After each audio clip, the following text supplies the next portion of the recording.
Welcome back ناظرین. ہمیں join کیا ہے خرم دستگیر صاحب نے, سینئر رہنما مسلم لیگ نون کے. خرم صاحب بہت شکریہ ہمیں پروگرام میں جوائن کرنے کے لیے. مہنگائی کی شرح ڈبل ڈیجٹ پر آ چکی ہے اور بڑا کنسرننگ ہے رائٹ ناؤ جو حالات بنتے جا رہے ہیں. عوام یہ ایکسپیکٹ کر رہی ہے کہ حکومت کچھ نہ کچھ مشکل حالات میں ان کے لیے ریلیف دے گی, لیکن رائٹ ناؤ ہماری جو کنڈیشن ہے اکانومی کی وہ ایسی نہیں ہے کہ ہم سبسڈیز دیں یا پھر ہم کوئی بہت بڑے ریلیف کے متحمل ہو سکیں. کس طرح سے آپ اس صورتحال کو دیکھ رہے ہیں, کیسے ایڈریس کرنا چاہیے اس کو؟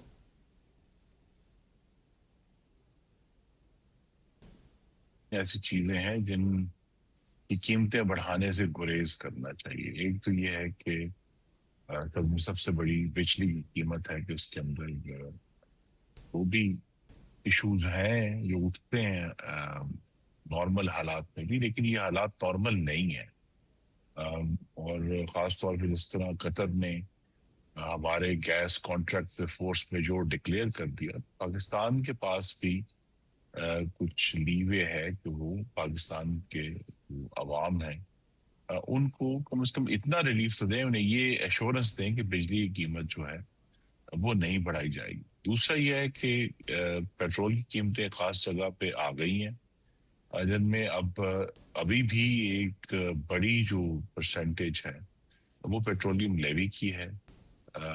حکومت کو ضرور اس بات میں غور کرنا ہے, اور اگر چاہے آئی ایم ایف سے بھی بات کرنی پڑے, کیونکہ یہ بھی ایک لیول ایسا ہے جس سے ہمیں نیچے جانے کی ضرورت ہے. اور اس میں اگر پیٹرولیم لیوی کو گھٹا کر کوئی ریونیو کے لاسز ہوتے ہیں, لاسز کیا ہونے ہیں اسینشلی جو ریونیو اکٹھا نہیں ہو رہا اسی کو کوشش کی جا رہی ہے لیوی کے ذریعے پورا کرنے.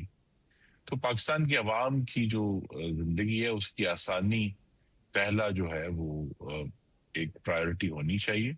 یہ ضرور ہے اگرچہ مہنگائی کی شرح میں اضافہ ہوا ہے, ایس پی آئی میں بھی اضافہ ہوا ہے, لیکن اوور آل جو سبزیوں اور جو دوسری کچن آئٹمز ہیں وہ ہولڈ کر رہی ہیں. ابھی ان کے اندر بھی بہت زیادہ ہمیں قیمتیں بڑھتی ہوئی نظر نہیں آ رہی, اور اللہ کا بڑا کرم ہے. لیکن آلریڈی جو ہے ایک جو کی ان پٹ ہے وہ ظاہر ہے پیٹرول ایک بہت ہائی لیول پہ چلا گیا اور اس کو نیچے لانے کی ضرورت ہے. اور ابھی چونکہ آخری چند ہفتے ہیں مالی سال کے, تو جو بھی حکومت کے پاس لیوے یا ایکسیس اویلیبل ہے اس کو اس ریلیف دینے کے لیے استعمال کرنا چاہیے. یہ آپ نے بڑی امپورٹنٹ بات کی ہے. اب لیٹ می فریز اٹ کہ اگر آپ پیٹرولیم لیوی بڑھاتے ہیں ڈائریکٹ امپیکٹ آتا ہے آپ کی انفلیشن پہ. آپ پیٹرولیم لیوی کیوں بڑھا رہے ہیں؟ آپ کی F B R tax collection بہتر نہیں ہوئی ہے. اگر اس میں 635 ارب یا 700 ارب تک کا شارٹ فال ہے تو اس کا مطلب یہ آپ اپنی انکمپیٹنسی جو ہے وہ آپ اس کو کور اپ کر رہے ہیں کہ عوام پر بوجھ ڈال کے. اس کو آپ کس طرح سے دیکھتے ہیں اور یہ کس طرح سے ایڈریس ہونا چاہیے؟ یہ ایڈریس یہی ہونا چاہیے کہ جس طرح میں نے کہا کہ اب ہم سال کی جو آخری مالی سال کے جو آخری 9 ہفتے ہیں ان کا آغاز ہو چکا ہے جو 30 جون تک ہوگا. تو گورنمنٹ کو بیٹھ کے کیلکولیٹ کرنا ہے, اور یہ بہت زیادہ مشکل کام نہیں ہے کہ وزارت خزانہ بیٹھ کر جو اوور آل بجٹ کی تصویر ہے اس کو پرائم منسٹر کے سامنے رکھ کر یہ کہا جائے کہ بھی ٹھیک ہے وہاں سے ریونیو کے شارٹ فالز ہیں, لیکن جہاں بھی کوئی سپیس ہے اب وہ پاکستان کے عوام کو ریلیف دینے کے لیے استعمال ہونی چاہیے. تو یہ انہوں نے بیٹھ کے ایک کیلکولیشن کرنی ہے. بہت سارے جو پروجیکٹ سال کے آغاز میں شروع کیے جاتے ہیں ان کے اندر اس طرح کا جو ہے وہ آؤٹ لے نہیں ہوتا, ان کے اندر سپیس رہ جاتا ہے. تو جس طرح مختلف محکموں کے پاس جو آؤٹ لیز میں ابھی اگر کوئی ان یوزڈ اماؤنٹ ہے یا کسی بھی طرح کوئی ایکسیس ہے تو اس کو کیلکولیٹ کر کے جس طرح میں نے کہا کہ پاکستان کے عوام کو ریلیف دینا چاہیے.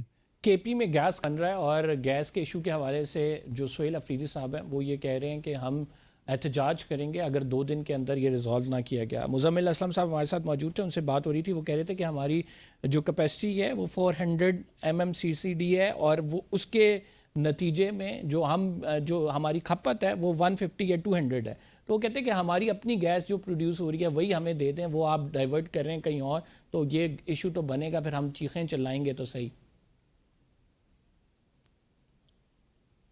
کے پی میں جس جماعت کی حکومت ہے ان کا پہلا جو کسی بھی مسئلے کا حل جو وہ سوچتے ہیں وہ دھمکیاں دینا ہے, بڑھ کے مارنا ہے. سہیل آفریدی صاحب کے پاس بھی آج بھی موقع ہے کہ اگر وہ وفاقی حکومت کے اداروں کو یعنی ایک اپروپریٹ کمک فراہم کریں، یعنی پولیس کی پروٹیکشن فراہم کریں، تو صرف ضلع کڑک میں غالباً زیادہ جو ہے وہ گیس چوری ہو رہی ہے جتنی کے پی کی پوری پروڈکشن ہے.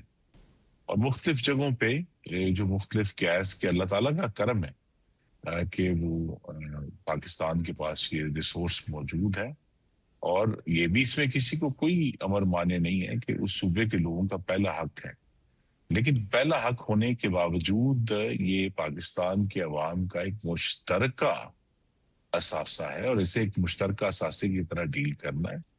تو یہ بھی ہے کہ یہ بیٹھ کے وزارت پیٹرولیم ہے اس کے ساتھ بیٹھیں اور اس کو کیلکولیٹ کریں، اور جہاں جہاں بڑے میسو لیکیجز ہیں کے پی میں، اور یہ صرف گیس میں نہیں ہے، یہ بجلی میں بھی ہے، اگر اس کو جو ہے وہ کم کر کے وہاں کے شہریوں کو بہتر پروویژن ہو سکتی ہے. کیونکہ ایک اور جو ایشو ہے وہ یہ ہے کہ پاکستان کے اندر بڑا واضح ہے کہ جو بجلی اور گیس کے بل ادا کیے جاتے ہیں اس کا نقشہ وہی نقشہ ہے جو پاکستان کی حاکمیت کا نقشہ ہے. یعنی اٹک سے لے کر رفلی آپ کہہ سکتے ہیں کہ ملتان یا ساؤتھ پنجاب تک تو پاکستان میں سب سے زیادہ بجلی کے بل اور گیس کے بل دیے جاتے ہیں. جتنا آپ ان سے دور ہوتے ہیں اتنا جو ہے وہ گیس اور بجلی کے بلوں کی ادائیگی جو ہے وہ کم ہوتی جاتی ہے. تو اگر سہیل آفریدی صاحب اور ان کے ایڈوائزرز جو ہیں وہ مل کر بیٹھیں، بجائے بڑکیں، دیکھیں بڑکوں سے تو کوئی معاملہ حل نہیں ہوگا، وہ اگر آ کر بیٹھیں اور اس بات کو کہیں کہ جی کہاں لیکیجز ہیں، ہم اس کو پلگ ان کرتے ہیں اور پرائیورٹی جو ہے وہ جو کنزیومرز ہیں ان کو دیتے ہیں، تو اس میں چلیں. اگر مسئلہ پورا حل نہیں ہے، اس میں بہت واضح کمی جو ہے یعنی خیبر پختونخوا کے عوام کو گیس کی فراہمی میں ایک بہتری لائی جا سکتی. ٹھیک، ہم دیکھتے ہیں وزیر اعظم نے غیر ملکی دورے کیے، لیکن وہ دورے جو ہیں ٹرانسلیٹ نہیں ہو سکے فورن ڈائریکٹ انویسٹمنٹ میں. ایم او یوز بہت زیادہ سائن کیے ہوئے ہم نے. کیا ایک وجہ سمجھتے ہیں کہ فورن ڈائریکٹ انویسٹمنٹ جو ہے اس میں اتنی کمی آئی؟ پھر ڈسپائٹ آف سیورل ٹرپس کیوں نہیں ہم اس کو اپنے اکنامک مینس میں ٹرانسلیٹ کر سکے؟ جی اس کی سب سے بڑی وجہ یہ ہے کہ جو آنے والا سرمایہ کار ہے اس کے لیے سب سے بڑا اشتہار موجودہ سرمایہ کار ہوتا ہے، اور یہ آئی تھنک وزیر اعظم کو اس پر بڑی سنجیدگی سے غور کرنا ہے کہ ہم جو پاکستان میں موجود سرمایہ کار ہیں، جو کمپنیاں فورن انہوں نے انویسٹ کیا ہوا ہے، ان کے ساتھ کیا ٹریٹمنٹ کرتے ہیں. اور وہ ٹریٹمنٹ جو ہے وہ بہت ایک lack of better word arbitrary ہے، یعنی ایک اس میں کوئی ریگولیرٹی، اس میں کوئی قانون اور ضابطہ نہیں ہے. تو جو بین الاقوامی کمپنیاں ہیں جو یہاں موجود بھی ہیں، جو یہاں کام بھی کر رہی ہیں اور بہت کامیابی سے کام کر رہی ہیں، لیکن ان کی جو رپورٹنگ ہے جو ان کے ملکوں میں جاتی ہے، جو وہاں سے پھر انٹرنیشنلی کنوے ہوتی ہے، تو وزیر اعظم کو اس پہ ضرور اب غور کرنا ہے کہ جو ان کے ہاتھ میں ہے، ان کے ہاتھ میں وفاقی حکومت کے ہاتھ میں ٹیکسیشن ہے، بجلی ہے، گیس ہے، یعنی انرجی کی پروویژن ہے، اتنا ہی اہم جو ہے وہ صوبائی حکومتوں کا لوکل سطح کے اوپر زمین کی فراہمی ہے، اس کو یقینی بنانا ہے کہ وہاں کوئی ایشوز نہ ہو. تو یہ ایک صرف ایک میٹنگ کرنے سے یا ایک پالیسی بنانے سے نہیں ہے، یہ اس پہ سنجیدگی سے غور کرنا ہے. اور اس کا آخری حصہ یہ ہوگا کہ ہمیں صرف فورن انویسٹمنٹ نہیں چاہیے، ہمیں اس سے پہلے پاکستانیوں کی پاکستان میں انویسٹمنٹ چاہیے. جب پاکستانیوں کی پاکستان میں انویسٹمنٹ شروع ہوگی تو آپ دیکھیں گے کہ فورن انویسٹمنٹ پیچھے نہیں رہے گی. خرم صاحب that's very pertinent, I am very happy about your answer. آخری سوال، ہم دیکھتے ہیں جو ایک تنازع چل رہا ہے رائٹ ناؤ کہ وزیر اعظم کی جانب سے ایک کمیٹی بنا دی گئی ہے کانسٹیٹیوشن 1 کا ایشو. غریبوں کے سر گھر جو ہیں گرائے جاتے ہیں، ساتھ ہی بری مام ہے وہاں پہ گھر گرائے گئے، کسی نے نوٹس نہیں لیا، ان بیچاروں کو تو کمپنسیشن بھی نہیں دی. When it comes to the elite class, وزیر اعظم نے فوراً نوٹس لیا، کمیٹی بنا دی، کارروائی سے روک دیا. ایسا ہونا چاہیے؟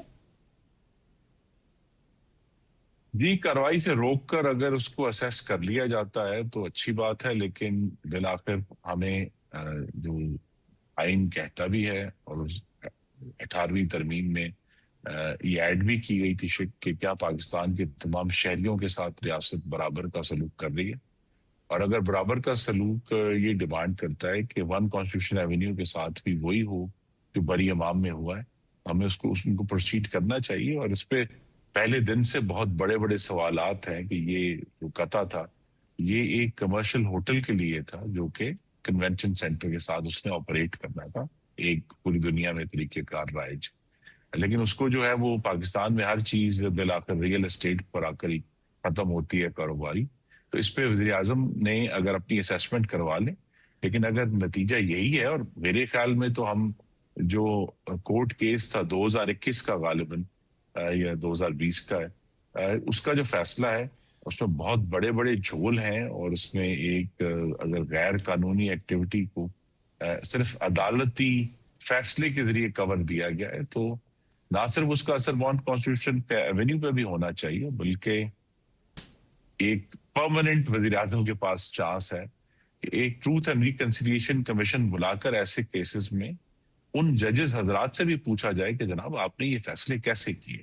اور اب چلیں اگر ہم آج سزا ان کو نہیں دینا چاہتے، لیکن کم از کم وہ اپنی ذمہ داری قبول کریں کہ انہوں نے غلط کام کیا. Thank you very much. Khurram Dastgir ہمارے ساتھ موجود تھے، اپنی رائے کا اظہار کر رہے تھے. پروگرام میں ایک چھوٹا سا بریک لیں گے. We will be right back after this short break. Muhammad Zubair sahab ہمیں جوائن کریں گے، آپ کہیں مت جائیے گا.